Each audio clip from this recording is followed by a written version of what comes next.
Hi hello, నేను మీ form సిస్టర్నా. Good morning అండి. ఎండలు చాలా ఘోరంగా ఉన్నాయి.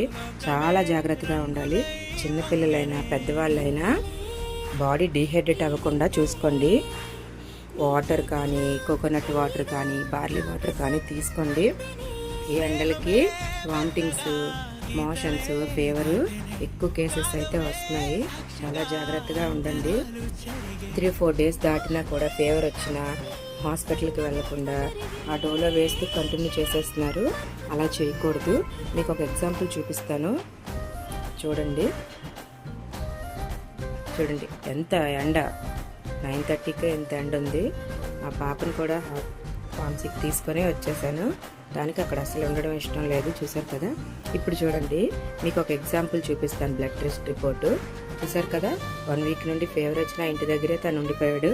ప్లేట్లెట్స్ కౌంటు తగ్గింది, సిఆర్పి కూడా పెరిగిపోయింది, బాడీలోకి షుగర్ కూడా ఎంటర్ అయింది. ఆ విషయం ఆయనకు తెలియదు. హాస్పిటల్కి వెళ్ళి బ్లడ్ టెస్ట్ రిపోర్ట్ చూస్తే కానీ తెలియదు. బాడీలో ఏం చేంజెస్ వస్తున్నాయి బయటకైతే కనబడవు కదండి. చాలా జాగ్రత్తగా ఉండండి. Be careful. ఈ ఓఆర్ఎస్ ప్యాకెట్ కానీ, బార్లీ కానీ, లేదంటే వ్యాలెట్ కానీ ఫీవర్ వచ్చి తగ్గిపోయినా ఎక్కువ తీసుకోవాలండి. బాడీకి ఎలక్ట్రోలైట్స్ అవసరం. వాటర్ కానీ, కోకోనట్ వాటర్ కానీ తీసుకోవాలి. బార్లీ అయితే తెలుసు కదండి. వాటర్లో, వేడి వాటర్లో 1 స్పూన్ వేసుకొని కొంచెం సాల్ట్ వేసుకొని తాగాలి.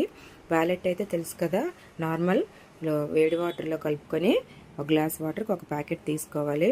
ఓఆర్ఎస్ అయితే పెద్ద ప్యాకెట్ అయితే 1 లీటర్ వాటర్కి 1 ప్యాకెట్ కలుపుకొని రోజు మొత్తం తాగండి. చాలా జాగ్రత్తగా ఉండండి. బాయ్ అండి.